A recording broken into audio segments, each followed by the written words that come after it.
So let me just say, SWHRL is very happy to introduce Mike Vaughn, our Multnomah County Assessor, who is going to be speaking to us about our property taxes. Thank you, Mike.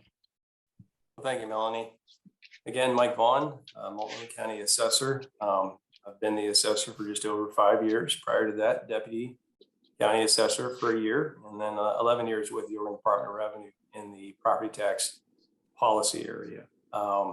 Joining me, I have Tim Mercer from the county. He's the tax division manager, and he's going to help drive the presentation. So I have a hard time with the technology, so he's graciously agreed to help drive while I talk. So one thing I'll mention is I don't mind if questions come through during the presentation. If you want a clarification on a concept or a slide, I'm more than happy to stop. Just know that the presentation is about 20-25 minutes. Sometimes these questions can be a little more complicated, scenario driven, and they can take away or add a length of time to the presentation that might distract from the other slides. So I'm fine to stop and interact if you want. If not, we can hold them to the end, and I'm here as long as you need me to. So there's no time limit from my side. I know this part. If it's all right with you, I'm going to mute everyone right now. You're going to have to come back in, okay? And everyone, I'm going to mute you during Mike's presentation. When we come back, we're going to have a discussion. If you raise your hands, I'll call on you and you can unmute yourself at that time. You're all being muted now. Mike, if you could then come back in.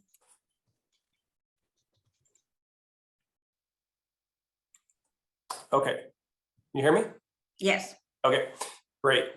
So the goal of this presentation is just dealing with the hows, what's, and whys of property tax administration, with the goal of clarifying your property tax statement.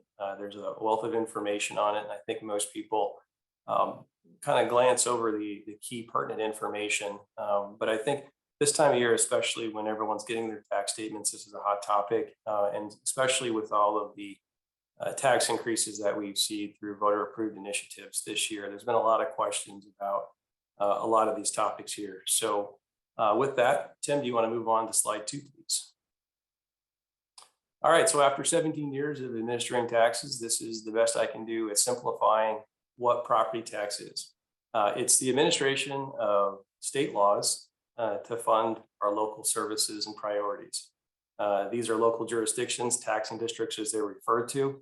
Multnomah County has 65 of them, and the county is one of them. So 65 districts that are authorized by a state law that allows them to levy a tax. So simple as I can make it. And the math is even simpler, right? So the math is multiplying a rate or a district budget. You want to think of a rate as a budget, multiplied by a value. And in Oregon, that's the assessed value. And that gives you a tax amount owed per account. The math that doesn't get more complex if you're talking about math in my office. What's complex is the hundreds of laws that have been written over decades that define how that simple math works. And that's where we spend a lot of our time trying to deconstruct these complex laws, these wordy laws, these laws that were written 30 years ago that apply today, and trying to simplify it so that everybody can understand this is exactly what it means and how it works. Slide 3, please. So with that, I'd like to just jump right into a test for everybody, and this kind of helps establish everything. Question is there a 3% limit on property tax increases from one year to the next? Well, I guess you can shout it or chat it, but we don't have those features. So I'll just give you a second to kind of think it. So what do you think there? And I think many of you probably already have looked at your tax statements and know the answer to this already. So Tim? No. So in Oregon, there is no limit on property tax increases year over year. It could theoretically double from one year to the next. There is no law, there's no statute, there's no constitutional amendment that limits that. There are limits in Oregon's constitution, and I'll cover those today, that ultimately have some influence on the overall tax increases from one year to the next. However, there are things that we're going to talk about throughout the presentation that help us understand how a tax increase on a property from year to year can be more than 3%. Voter approved initiatives were one of them. So those are things that we've seen a lot of over the last few years. Last year, there was 5 new voter approved initiatives, so local option levies and bonds that were impacting tax statements for this cycle for the current year. And so many homeowners had seen increases above the 3%. And I think that generated a lot of questions that we've been addressing over the last couple of weeks. So if you remember nothing else from this whole presentation, it's that, take this away, property taxes are not limited year over year. There is no actually, they could be reduced too. But there is no limit. Okay, so what is limited? In Oregon, it really comes down to laws that were passed by voters in the 90s. And the first was in 1990 that limited district budgets and what they can levy on a property's tax from year over year. So the first is commonly referred to as Measure 5. It was passed and adopted in 1990 that amended Oregon's constitution. It limits the amount that a school district can levy on property to $5 per 1,000 of a property's market value. And I'll just mention right here, don't worry about too much taking notes and memorizing. We're gonna work through some scenarios so you'll understand and maybe hopefully make this a little simpler for you while you're looking at your tax statement and understanding it. Just understand that on this side, this is the rate side or the budget side that's limited. Schools are limited. And the other category that's limited for property tax purposes is local government. And they're limited to $10 per 1,000 of the property's market value. So these limits are applied to each and every account. We have over 300,000 accounts in Multnomah County. And we conduct this limit test each year. So one question I commonly get is, why are schools limited seemingly more than government? And the answer that I think we get from the legislature is that the state back funds public schools through the state's general fund. So income tax revenue that goes into the state's coffers backfill public school funding. So there's 2 revenue sources for public schools. That's property tax, and then which is the local aspect, and then the state aspect, which is state's general fund. Okay, so if we're thinking about the formula, we have rate. Remember, I said rate times value. So the rate was limited in 1990. The second part of that formula that was limited in 1997 by a vote, which is Measure 50, commonly referred to today. And what this did was created a maximum assessed value or maximum taxable value, if you will, that once it is established on the property, it can only increase by 3% per year as a rule.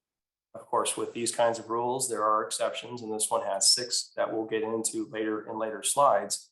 But just understand that what is limited here is that value, and that once it's created through the constitutional formula that was adopted by voters in 1997, it cannot increase by more than 3% per year unless the exceptions are really about physically changing your property. And so we'll talk about that. But if you've changed your property, if you had a bare piece of land and you put a house on it, there was a physical change and your maximum assessed value could increase by more than 3%. But if you do nothing to your property, the Constitution says it can't go up. The maximum assessed value cannot increase by more than 3%. So next slide, please, Tim.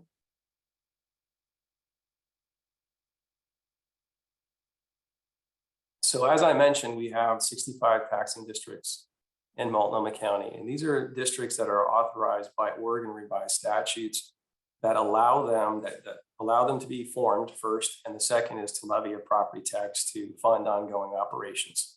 Taxing districts, as they're referred to in law, or things like schools. So school districts are common, and everyone can kind of imagine how schools draw lines around the county where they say, this is our district. Well, what they're saying effectively is, this is our service area, and these are the accounts that we provide our services to. So if you have school-age children, you live in a school district, and you see that on your tax statement, that's the school district that your children would go to, and therefore you're in that area where you would be liable for part of their annual budget. Other districts are cities. The county is a district. Water, sewer, fire districts are pretty common. So again, we have 65 of these. Now, when these districts form their budgets through their local budgeting process, which again is established by state law, it's usually in the springtime. They hold their hearings, they release their proposed budgets, and they go through an adoption period. What's important to understand is I have no involvement in that. I have no oversight of that. I don't have even a say in it. Basically, that's an independent process that each of these districts go through to establish the amount of money they need to fund operations for the coming fiscal year. And so by July 15th, all districts by law should have adopted their budgets, and we'll be submitting those to my office in order for that to generate sort of the tax statement that we're going to be developing in October. So it's an important part of the process, but oftentimes what happens is folks call my office and say, well, my roads outside of my house they have potholes, why aren't they fixed? And I say, well, you need to call the district, or who's my fire district and that sort of thing. I get those questions and I say, well, it's on your tax statement, those kinds of things. So we take folks through it, but there is a distinction between the districts and the county assessor's office. So the type of revenue that districts are able to levy through a property tax fall into three categories, and that's on the right-hand side there. The first is an operating levy or budget, and this funds ongoing operations, personnel expense, fire trucks, those kinds of things. And this is an amount that is established by ordinary by statute that says when a district is formed, they get a rate or a dollar amount that they're allowed to collect each year for these expenses. And it cannot ever be increased. So it's known as a permanent rate, aptly named. And each district has one. Now, a district can levy less than that if they don't have the need for it, but they can never levy more. And so because of that, Oregon's laws recognize that there may be needs that communities have for increased funding for particular districts. And so they've created two other funding mechanisms that are voter-approved initiatives. The first is a local option levy. Usually they're 5-year levies, and they go out for voter approval each 5 years in increments if they want to. And they fund ongoing operations as well. So you'll see this commonly with, I'll just keep sticking with the fire department, where they want to add 5 more fire personnel, or they want to buy a new fire truck. So they go out for a local option levy saying, if you approve this, we're going to add staff and we're going to buy another fire truck. Bonds are reserved primarily for capital construction. So you see these, and we saw recently a couple of them with Portland Public Schools, their big bond levy ask of voters to rebuild 4 schools, I think. And so you see these typically more in vein of they're projects and they're ongoing, and they're going to be there for a long period of time. These are, again, voter approved initiatives, and they have to be adopted before a district can levy them. Once they're approved and the district has sold the bond, it's like any other budgetary item. So the district certifies to me how much they need to collect for the coming fiscal year in order to fund the bond or the continuing operation of their district. So again, I want you to think of the tax rate or the rate as a budget. I think that's the best way to understand it. Okay. Let's move on to the next slide, please. So again, think back to the other limit we talked about, and that was Measure 50. 3 values were created by Measure 50 and adopted and amended into Oregon's Constitution. And they are, for all 300,000 accounts, I have to identify a property's real market value or market value, which is basically the rise and fall of values within our community. So they can go up infinitely and they can fall to 0. And the other is the maximum assessed value that we discussed. So the maximum assessed value is established through a formula. So it's purely a math formula in relation to a property's market value. Once the maximum assessed value is established based on that formula, it can only increase by the 3%. So that's usually the 3% rule that I hear, everyone say my taxes can't go up by more than 3%. Unfortunately, that's not true. What is limited is this maximum assessed value or taxable value that's used for tax calculation purposes. So as we've seen, we have a rate times a value. So if the rate's limited to 3%, the budgets are not, so to speak, if there's voter approved initiatives. So the maximum assessed value is a formula. Once it's created, it's there forever.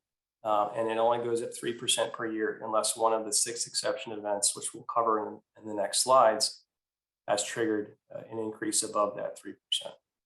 Now, the assessed value is the taxable value. So it's the value we use to calculate the actual tax on a property.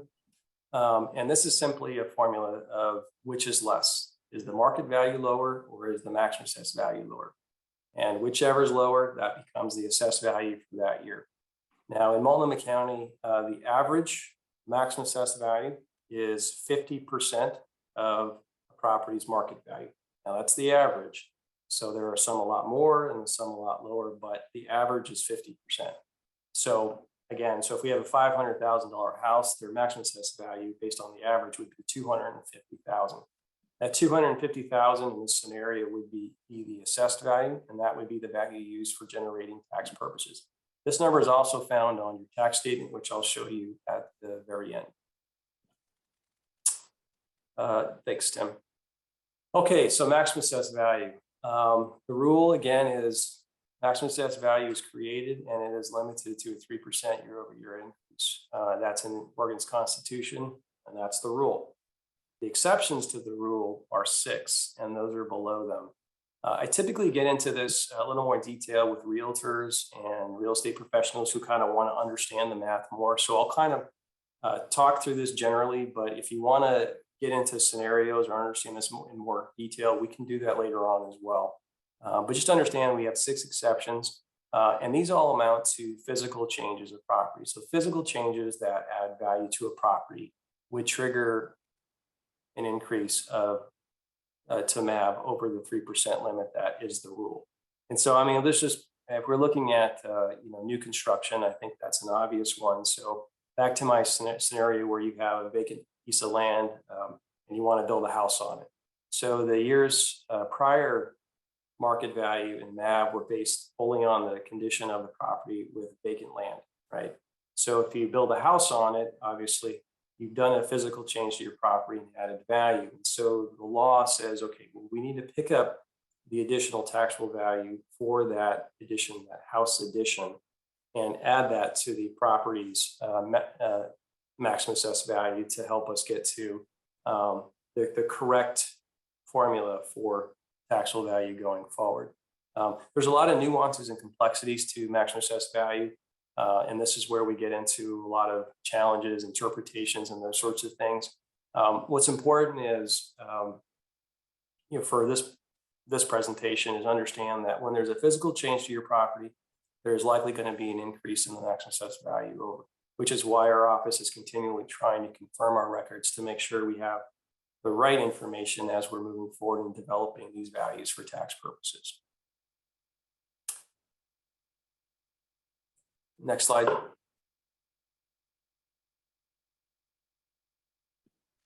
So what's important in Oregon is understanding that all property is valued as of January 1.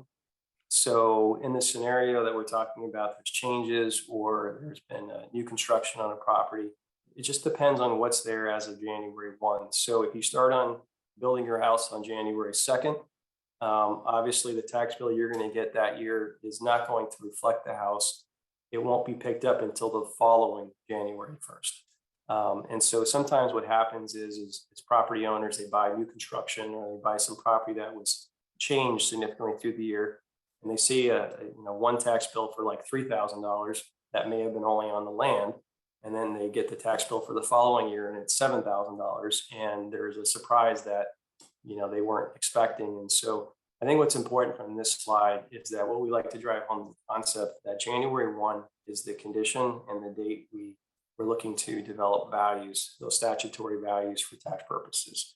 So if there's a construction that's taking place and ongoing, sort of straddling January 1, The challenge there is we're trying to figure out what improvements are there as of January 1 and what improvements are not. And so sometimes we have to go in and say the house is 50% constructed, and it's very complex and confusing, and it's a challenge for us every year. But that's kind of what the law requires us to do. And so we're always trying to figure that out and trying to make sure that we've got it. So this time of year, even though the tax statements have paid, we're out there. Appraisers are very active in the community, making sure that between now and in January, we're sort of understanding what actually exists on property, especially property that's under construction. Next slide, please, Tim. So another common question I get is if I maintain my property, are my taxes going to go up? And I think definitively I can say with, in the case of, let's say, painting your house or painting in general or fixing something that's broken, it's considered maintenance and repair. There is no trigger to a tax in Oregon. It's oftentimes where sometimes in the terminology, folks will use the word maintenance, but they've actually remodeled a kitchen or they added a bonus room. And so then we have to start talking about, well, is this really maintenance, or was there a physical change to the property that added value? And generally everyone can kind of agree on things, but there are cases where we get into some differences of opinion. It's since 97, I think we've got quite a few years under our belt of really understanding this concept better, administratively and also through the courts. But there's always cases that pop up where we have to, work with the taxpayer to understand and make sure we all agree on what's going forward. We always like to try to engage taxpayers where we think there might have been a change to property so that we get it right. Some taxpayers don't want to talk to us because they fear our taxes are going up. But I think what's important is we're just trying to make sure the record is accurate so that we can hope to have an accurate value that would be used by the districts in generating their tax bills. So just to understand, maintenance is not a trigger. So I just wanted to make that clear. Next slide, please. Okay, so if we're talking about one of the exception items, how is the maximum assessed value increased? And this is a simplified formula.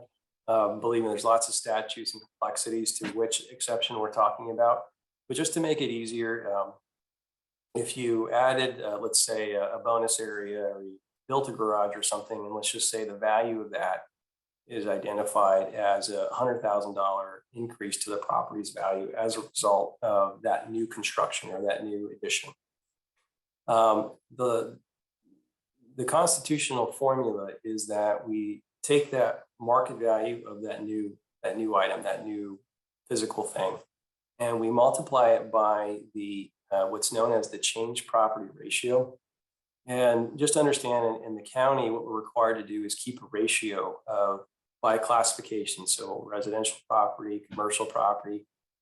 We look at all of the maximum assessed values for property in that category. We compare them to all of their market values. So we sort of lump them all, like aggregate them all into maximum assessed value, one number, and market value, one number. And we devise a ratio from that.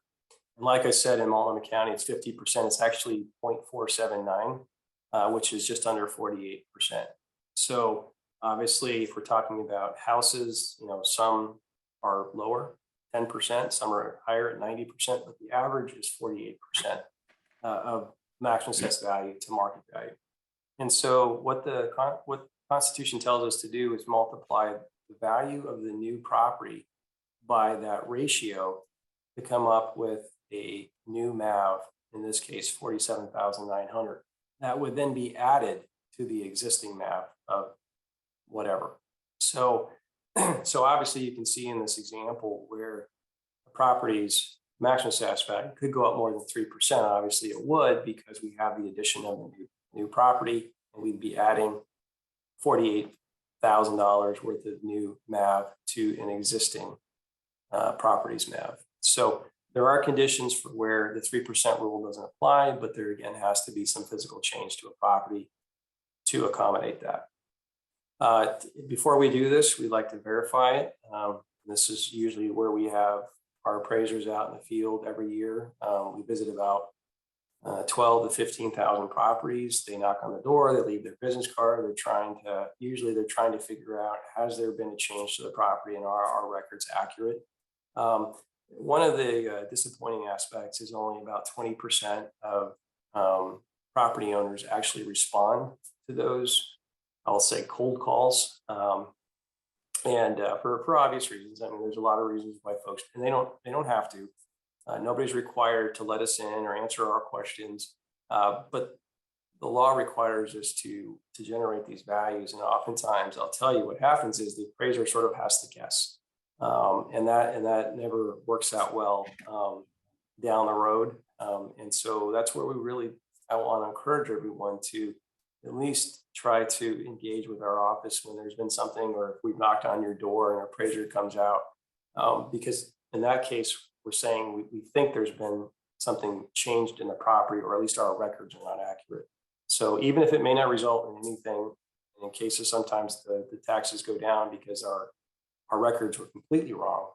And the common ones are, we guess there might have been a finished attic or a finished basement and that sort of thing. And somebody says, well, we don't have a finished basement or attic or whatever. And that's a case where we might be looking at lowering a property's value for tax purposes. So simplified formula, it gets more complicated and more involved depending on which of the 6 exceptions. But this is the most simplified one with new construction. Tim, next slide, please. So let's tie it all together. And I've got a property tax statement. You're going to have to close this and open it up, Tim. You're trying to.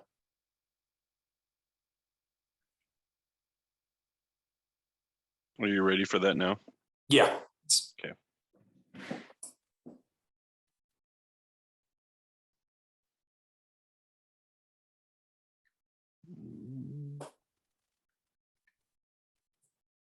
Sorry, just 1 second. So a lot of this information, everything we've covered in the last few slides is located on your tax statement, with the exception to any of the calculations that might be impacting your specific account. Again, we have over 300,000 of these accounts that we have to maintain every year, generate tax statements for, and send out by a deadline, again, all established in Oregon's law. So there's a lot of good information. And I promised Tim I was about to open it up. Sorry. All right, it would take me a half hour, whatever. Appreciate it, Tim.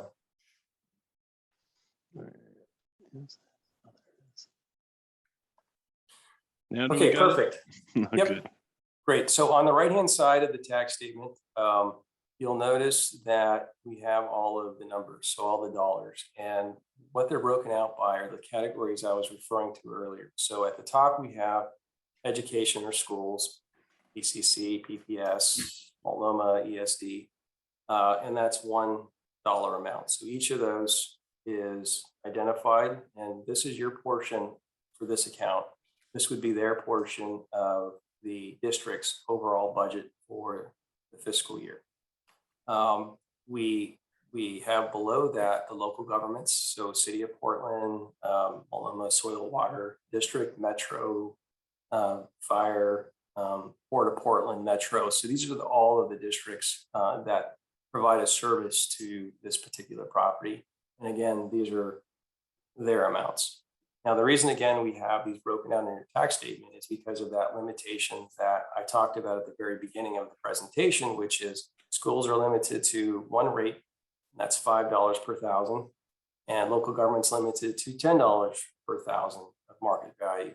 And so for each account, we generate a worksheet that identifies these limits and goes through and tests the calculation of what the district is asking for to be levied versus what Oregon's Constitution allows. And anytime the requested amount is above the limitation, we have to lower the actual taxes levied on each account. So we do this account by account, and we have a worksheet. And if you really want to see it, I have one that we can show later. But just understand that that's why we have those categories. And what's important is if you're trying to figure out where the major increases are, you could actually look at this tax statement, compare it to last year's tax statement, which you could find online on our website, or you can, if you have it, you can kind of compare and see where the tax increases are. Now below that, at the very, very bottom, we have bonds. So in this case, city bonds, metro bonds, county bonds. These were all bonds that were approved over the years and are being levied against all accounts. Does anyone know, again, we can't say, does anyone know why I break bonds out into its own category? I guess you can think it. So if someone knows, you can unmute yourself and answer. Bonds are not limited in Oregon law. So the reason being is because if you're thinking about bonds, they're sold to investors who expect to get their money back plus a rate of interest, right, over that holding period of that instrument. And if you think about it, is if there was this idea that there was a limit on the amount that could be collected, bondholder might think they might not get back all of their money or get the interest they were promised because the district simply wouldn't have enough money to pay them. So Oregon's legislature understood this and said simply that bonds are excluded for the limit test.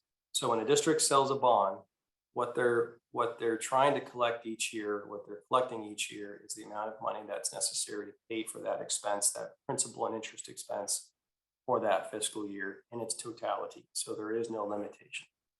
And at the very, very bottom, you'll see the amount of total taxes on this property. In this case, it's $7,931. So now if we go to the left side of the property tax statement, you'll see all the values that we were talking about throughout this presentation. And what we do is we show last year's values. We show the breakout of the market value of the land, improvements, and then the total. In this case, it's $702,680. And then we show you this year's values in comparison by land, improvement, and total. So this year's total is $780,470. Now, I want to note that that's an about 11% increase in market value year over year. And we want to keep that in mind as we're looking right below to the assessed value of the property or the taxable value. So let's see, last year, the taxable value was $284,810. And this year, it's $293,350. That's an exact 3% increase year over year of taxable value. It didn't go up more than 3%, obviously. So this property has not had any physical change to their property that would have increased that maximum assessed value. The other thing I'll note is in this case, if we're looking at a $780,000 property versus a sub 300,000, obviously we're talking about a property that's being taxed on about 40%, 40% of their property's market value. And so that's sort of the limitation that's created within Measure 50 in the Constitution, in that once that MAV is created and the taxable value therefrom is, we can see property values grow or shrink wildly, and the taxable value really is, it really stays in that fixed place. So it goes up 3%, value goes up 11%, compound that by multiple years, and you can see the disparity. This is really, I want to point out where inequity exists in Oregon's property tax system. So the maximum assessed value, once it's created, is fixed. And so in areas where you see, you've seen, over the years, there are values that go up tremendously, but had very low values when Measure 50 was passed in the late 90s. You see properties being valued at 10 and 20% of their market value. But in areas like Southwest and Northwest Portland, where you see that values were higher in the late 90s, and their assessed values were much higher as a result, and their market values have gone up significantly. But because the maximum assessed value was higher at that time, it did increase more. And so sometimes you see properties that are being taxed on 50, 60, 70% of their value versus other areas where it's 10 or 20%. And that's really the inequity component, that there's absolutely nothing that I can do within Oregon's law. I have no discretion over. So kind of continuing down this tax statement. So at the very, very bottom, you'll see property taxes right below the values. And last year's property tax was $7,276.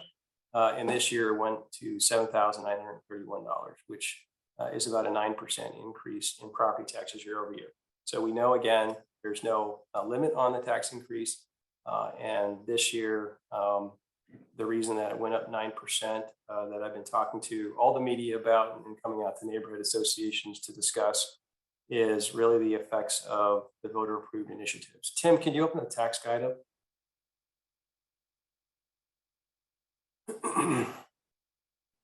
So in everyone's tax statement, you would have received one of these guides. Basically, it's information on how to read your tax statement, but also we put a list of voter approved initiatives, bonds and levies. And you'll see last year we had 5 plus 2 of the year before.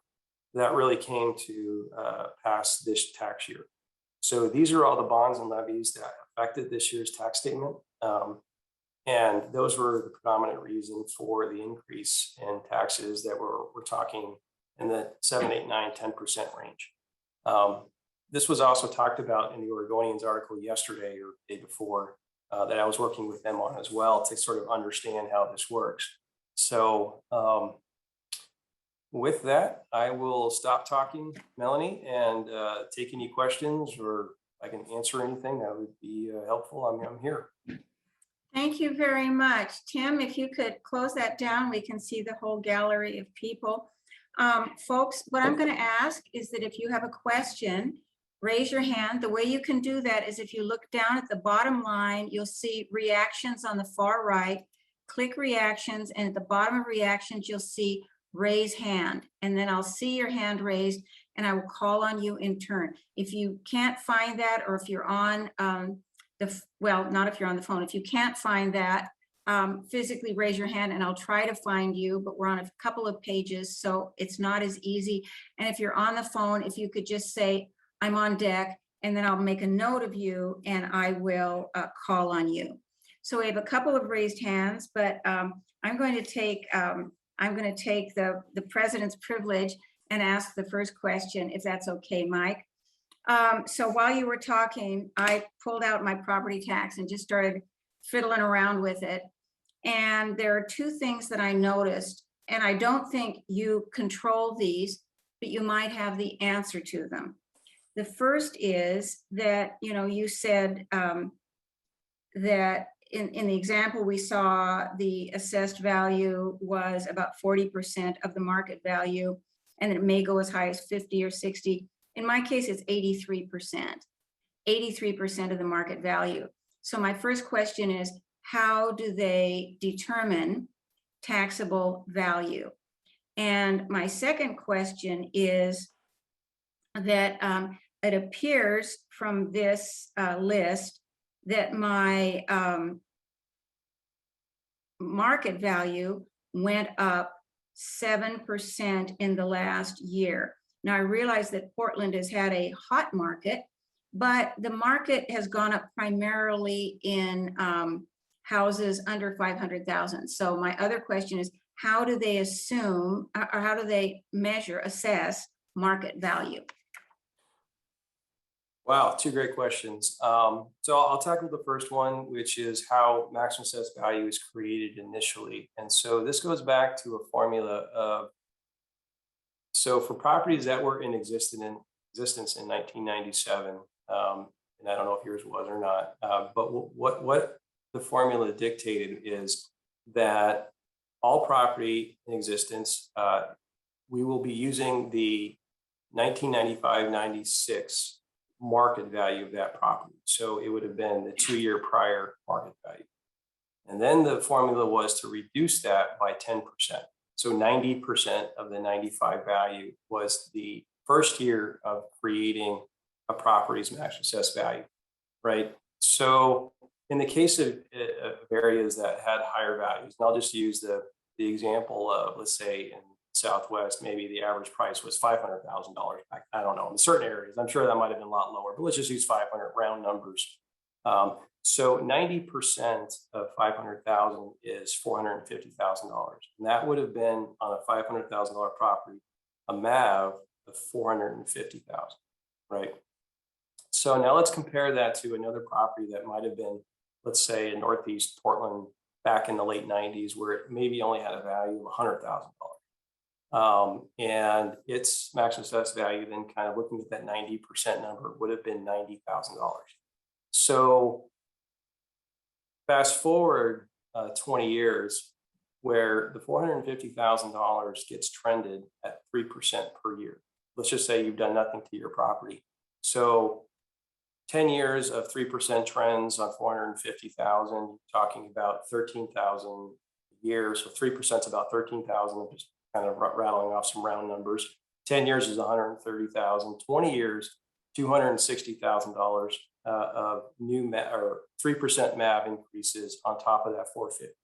So in this example case, you would have 450,000 plus that 260, which takes us up to what, $710,000 of MAV. Now, maybe your property doubled to, let's say, $1 million. You know, it's over $1 million. $1 million property now is being taxed at $710,000.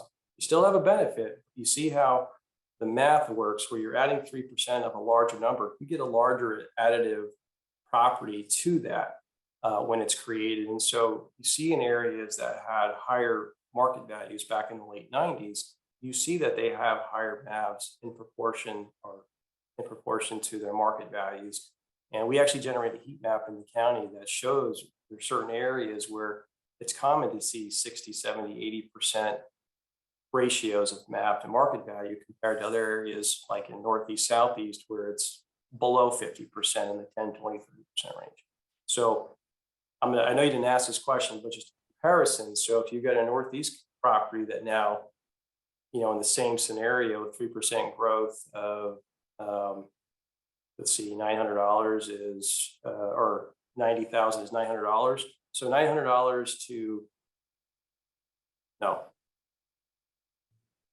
$3,000. Sorry, $3,000 is the additive price, 3% to a $90,000 property. You see that over 20 years, $3,000 is a $60,000 increase over 20 years. So you have a property's MAV of $150,000, but some of those properties may be in the 500,000, 600,000, 700,000 range. So you see how, in sort of this comparison, how the MAVs can go up depending on what was the starting place for these MAVs once they were created. And you know, the market values can wildly increase or decrease. And we saw some of this in 2008 and 9, obviously. And then over the last few years, we've seen some of the same type of increases. But you can see how that can happen, and where a property might, such as yours, Melanie, have an 80% taxable value rate, whereas others might be a lot lower. And that's really the inequity of the system. And there's no ability to change that. There's no mechanism in law that says that isn't right. It needs to be equalized or made fair. What Tim is showing you is the heat map I was referring. Tim, did you want to open up the you know, I'm talking about the percentages? What do you call that? Yeah. That one, yeah. So the heat map shows you that there are areas in Portland. So the cool colors are below 30%. Obviously, we see northeast through southeast, you know, kind of the middle of the county, right down the middle. You'll see some of that, but then you see in the hills, southwest, northwest, and then kind of going out in digression, the same kind of condition, where you see maximum assessed values much higher in relation to property's market value. So really, it's the math. Once it's there, it's limited, and it's something that unfortunately just can't be changed without a reform measure taking place to Oregon's Constitution. The other question, Melanie, you had was, did that make sense? Did you have anything? Yes, I understand. Okay. The other aspect is to market values. And so we're obviously not coming out and appraising individually all 300,000 accounts. What we're looking at is, statistically speaking, we're looking at what are the general trends within markets, you know, residential markets, but we don't look countywide. We look at by neighborhood, we look at region, we look at types of, you know, obviously one house is not always comparable to another. It has to be of the same quality, condition, characteristic.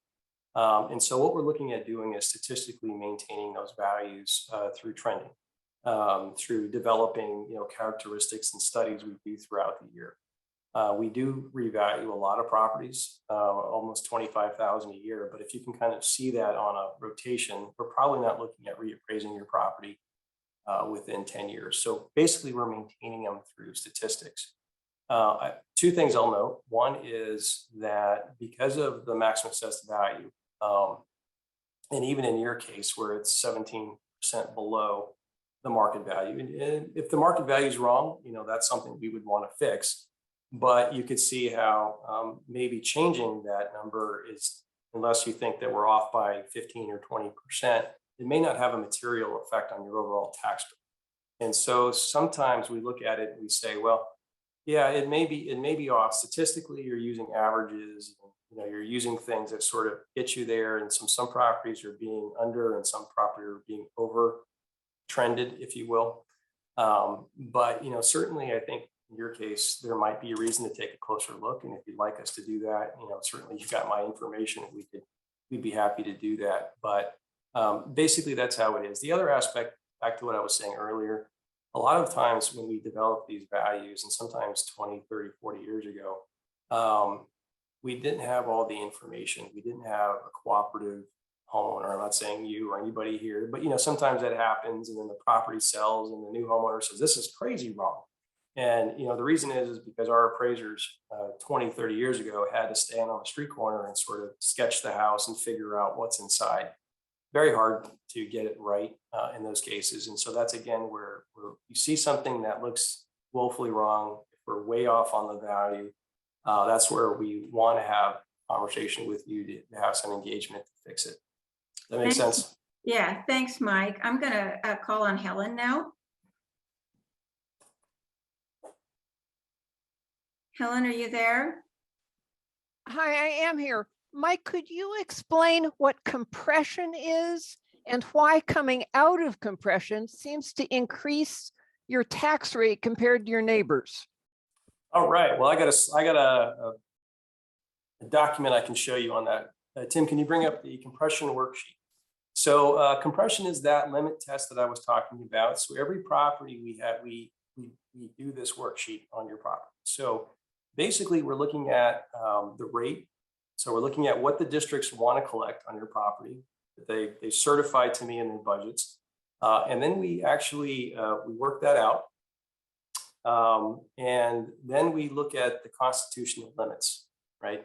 So the limits say 5 per thousand for schools, 5 per or 10 per thousand for local government, and it's all based on a property's market value. Taxes are based on the assessed value. So it gets even more complicated. But you'll see in this worksheet at the very, very bottom, you'll see the two different taxes. So in the pre-comp tax, you'll see the districts wanted to collect in this account $16,183. Then we went over to do the test, and we found that that was $2,591 too much. That the Constitution basically said you can't collect it.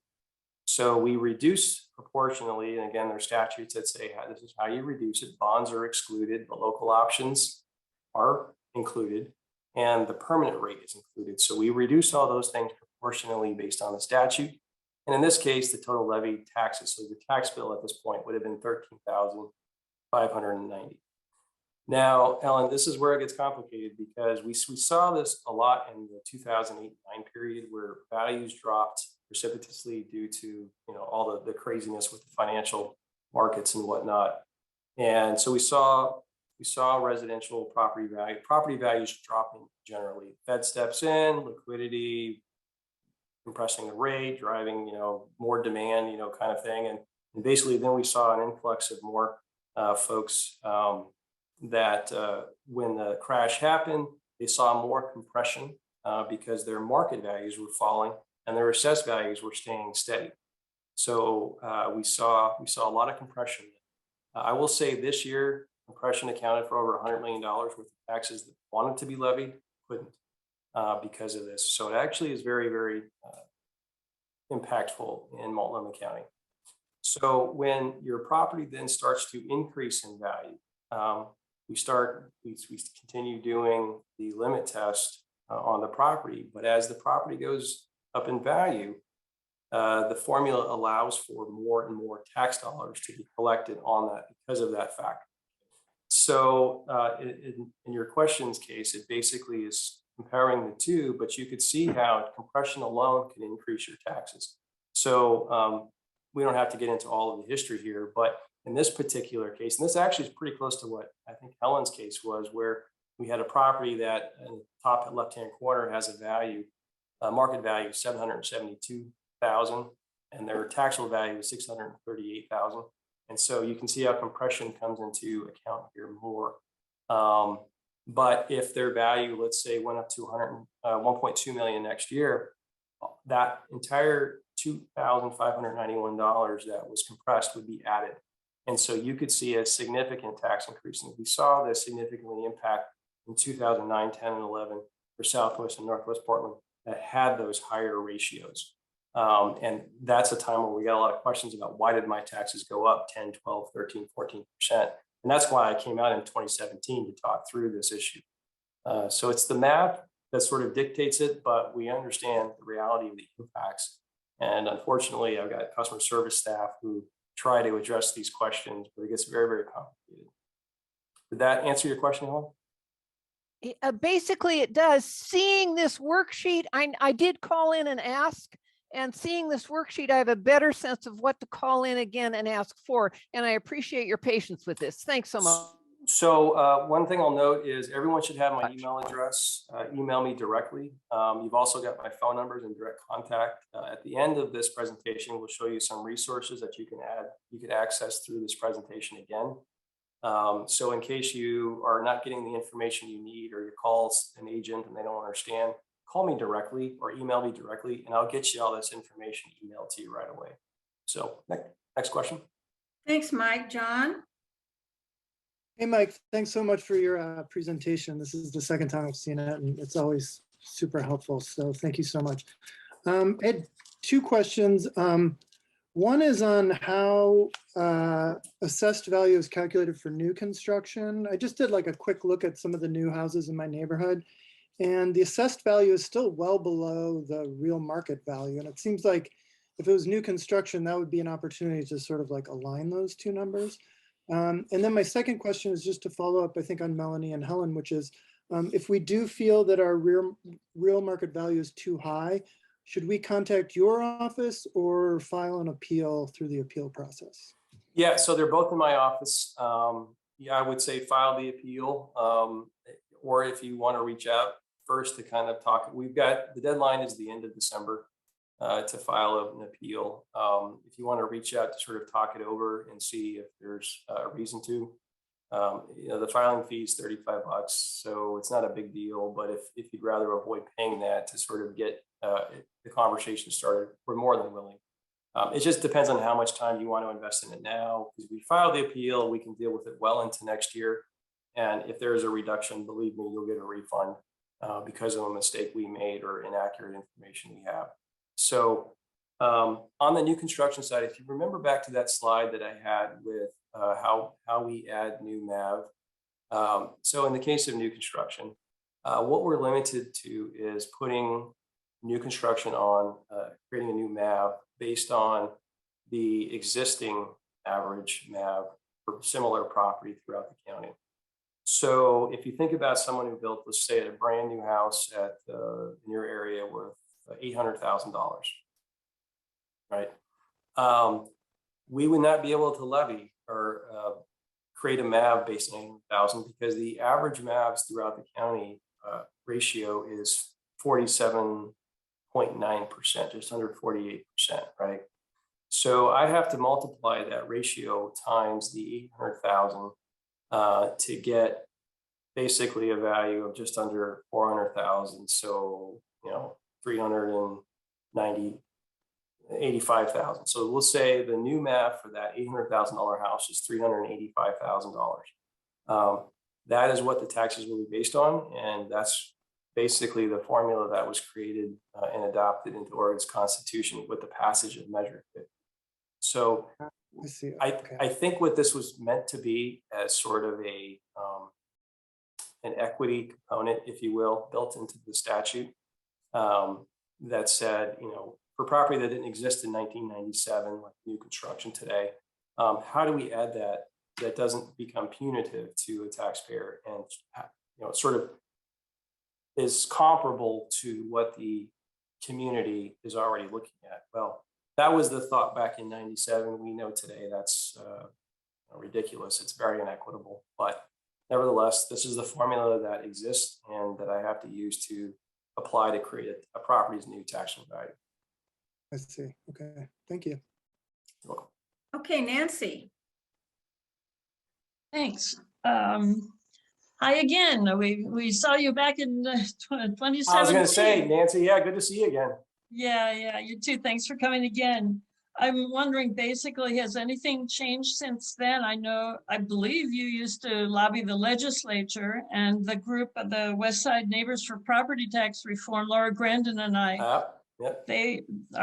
we talked to our legislators. They asked us to come back with some suggestions after polling our group. And we did. We submitted those back in 2018.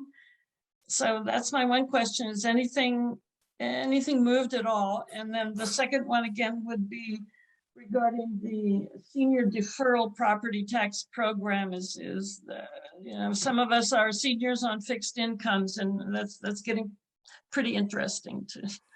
Yeah, great to see you again, Nancy. I was going to say hi to you. I was hoping to see Laura on the call too, but I haven't talked to her in a while either. But so the thing that for everybody else who wasn't around then, the interesting thing with all of this being enshrined in Oregon's Constitution is it requires a vote, a popular vote to amend. And so Oregon's legislature has always struggled with this idea that the law isn't fair, it's not equitable, it's got a lot of inequities into it, and that's identified through basically all of the Oregon's Constitution with respect to these things, and the impacts are real.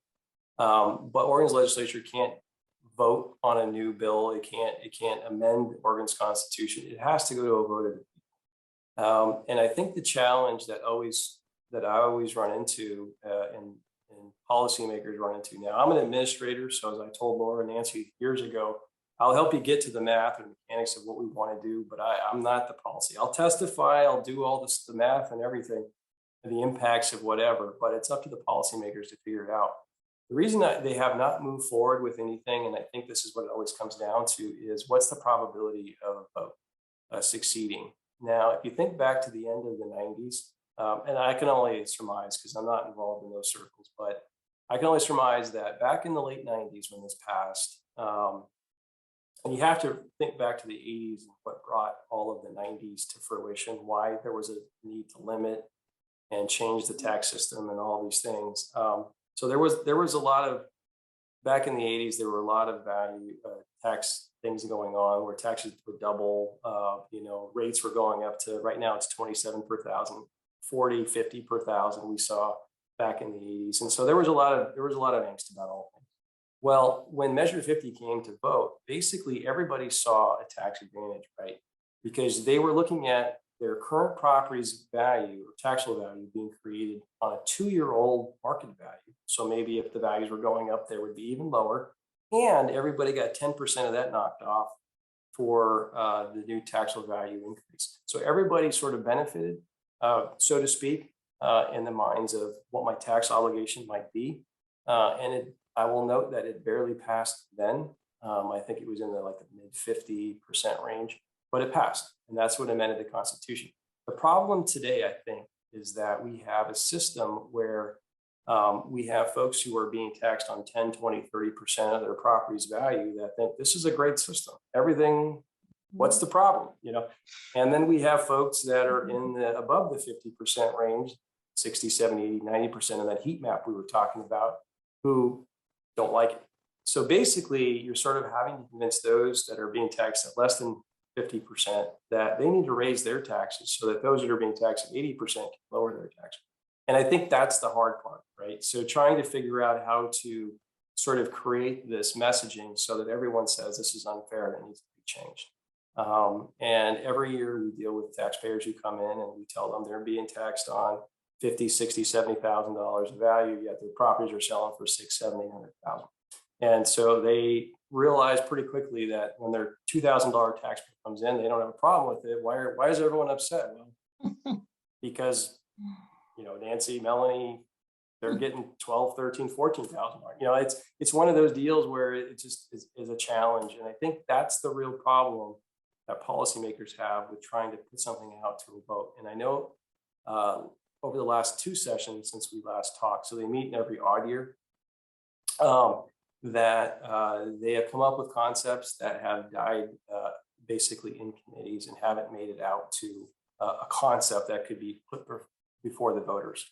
I've seen several ideas that just haven't gone anywhere, Nancy. And so, no, there hasn't been any change. And right, I get it. I've been on the reform committees for the last 15 years, and not a single one has made it to a vote. So I don't know what to say about that. Senior deferral is a program that allows folks that qualify, and it's administered by the Oregon Department of Revenue. So I can definitely put you in charge with that. Basically, it allows those that meet all the criteria qualification of the program to have their taxes paid by the Oregon Department of Revenue. We'll, as long as you qualify and you're still in the program forever. The only catch to that is the amount of taxes paid is basically a loan liability to the Department of Revenue that stays as a lien on the property until it sells. So once the property sells, then the Department of Revenue gets their money back.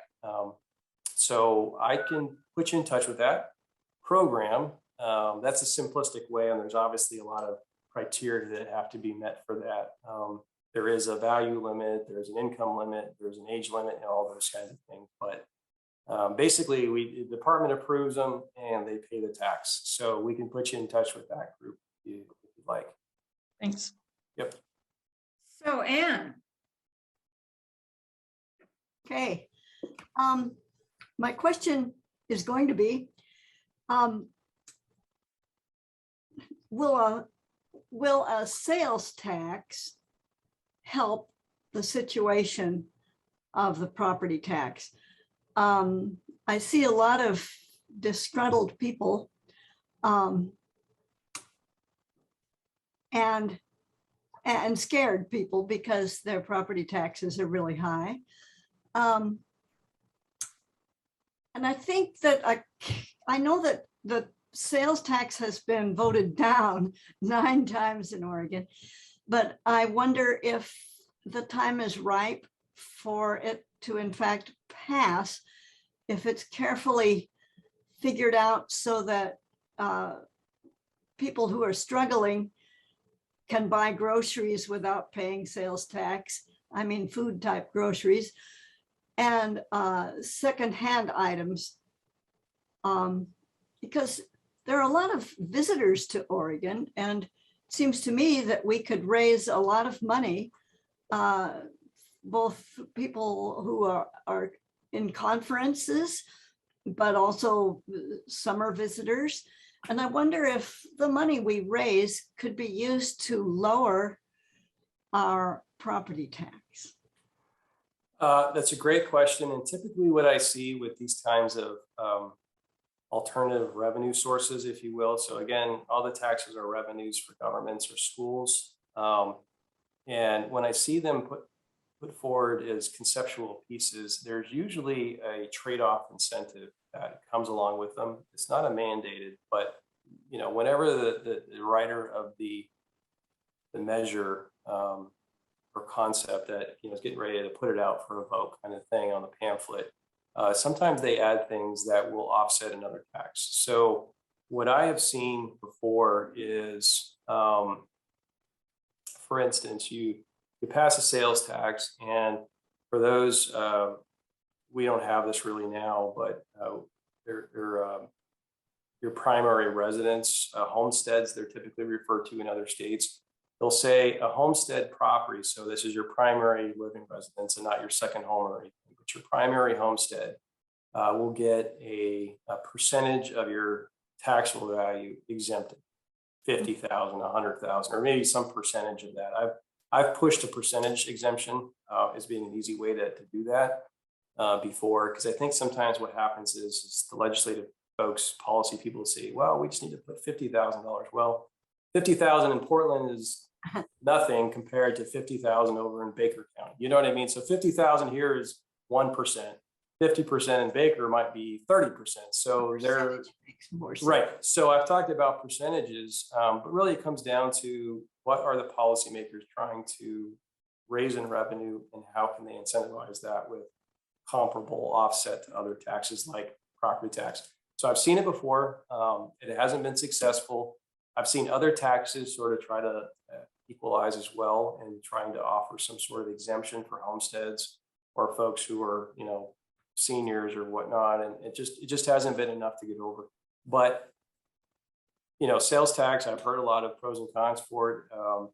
The other challenge I think that I've seen with it is how does that money flow into the local communities? And, you know, so usually sales taxes are collected at the state level, you know, and then they would distribute it out. Is that going to be treated like the schools that get a part of, you know, the income tax and that kind of thing? And so if communities are losing property tax revenue, you know, the cities, water, sewer, that kind of thing, how is the sales tax going to offset that, which is the other complicating factor I've seen.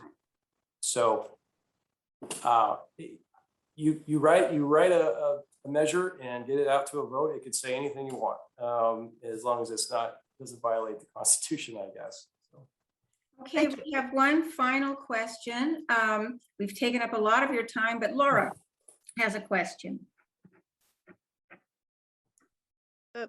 So my video's not working. I apologize. So one thing I want to say on this senior program is that's one of the things we kind of looked into as people were sort of scrambling to deal with escalating property taxes. I was really surprised, but I talked to the guy at the state and he like truthfully laughed in my face.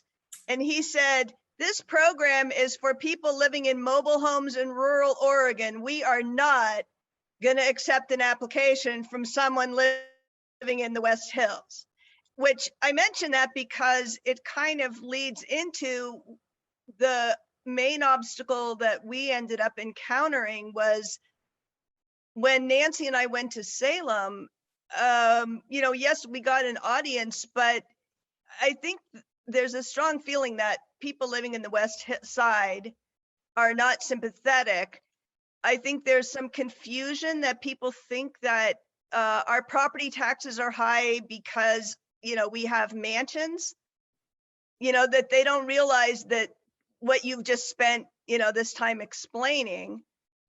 But I also know that we're not the only place this is happening, right? I mean, I talked to a guy who runs an agency on the outer East Multnomah County, and it was disturbing to see how he had done exactly what we were trying to do, but, you know, for like 5 years earlier and had essentially given up. So Laura, I didn't see you. I see your name and I hear your voice, and I know you're the person I was talking to back in 17, 18. And, you know, I was at some of those meetings with you at the legislature. You know, unfortunately, that's the way a lot of that goes. And you know, you pick the reason. I've just mentioned a bunch of them, but I think you've experienced it in a real way, which is how do we get reform? Because this is not fair. And I understand that. And I deal with the impacts of this every year. And a lot of my staff do as well. I mean, we send out the notice and we get the feedback. And so there's another reform effort being pushed by Commissioner Jayapal. Mm-hmm. She's brought together a bunch of legislative leaders and a lot of work groups like LOC and AOC and, you know, all of the groups that you probably have reached out to over the years, you and Nancy, to try to get something. I can tell you they're heated back up again, and I'm working with Jody Weiser from Tax Fairness Oregon. Again, she's promoting reform measures, ideas. And I don't know if you met with Jody, but she's very much on the forefront of this battle. Same with Mark Garst from League of Oregon Cities. So I would say it's not a lost cause. The goal has to be, though, in my mind, is you got to get something out there to vote. even if it fails, I think there's some good that can be done for it. And so I think everyone has sort of been strategizing over a decade more of how to craft that perfect measure that gets it reformed. And the other thing that I find, Laura, is disagreement on what reform to what. You know, so, okay, so you reform, you get rid of this system, you go back to the system that we had before that was reformed, or do you create something new? And that sort of is the novelty that has to be addressed in how do we fix this? And you touched upon, you and Nancy, something that's very important, I think, to understand with the inequity in the system is it doesn't take into account ability to pay. It doesn't factor into the equation about income. That's nowhere in my calculus. It's basically assumed that the value is, you know, whoever has that value can obviously afford to pay that, which we know is not true, especially if you've lived in your house for a long time or you inherited it, and you know that creates a lot of problems. So believe me, I understand that, very real, and I think that right now is the time, and I mean like now, gearing up for the next full session in 23 to further take this on, because there's a new crop. Senator Haas is gone now. He's no longer the chair of the Revenue Committee. So we've got a whole new crop of leadership that in our county, Commissioner Jayapal is heading up, trying to figure out this reform thing going forward. So maybe we figure something out. I don't know, but you know, for me, I'm fully invested, and for my part in what I can do to help people understand the math and the problems, and not get us into potentially a solution that's even worse than the problem we have now. Mike, we really appreciate your time. I see, Julie, do you have a question? We're supposed to end at 8:15, so if it's a real quickie, go ahead. No? Okay, then in that case, I'm really going to thank you. Can I say one more thing? Tim, can you put up the slide real quick? I wanted to get this in your recording. It just shows you the resources. You can kind of come back and play it later. Please do, yeah. Yeah, so I'm available anytime. Melanie has my email. This is a resource where you can find information on our websites, Oregon Legislature for your Department of Revenue, all kinds of information, but reach out to me if you can't navigate it. I even have a problem navigating this stuff sometimes, but feel free to email me directly. I've been emailing with community members all month, and you'll hear back from me within a day for sure. So thank you for having me. I really appreciate the opportunity. Thanks, Mike. Thanks, Tim. And thanks all of you for coming.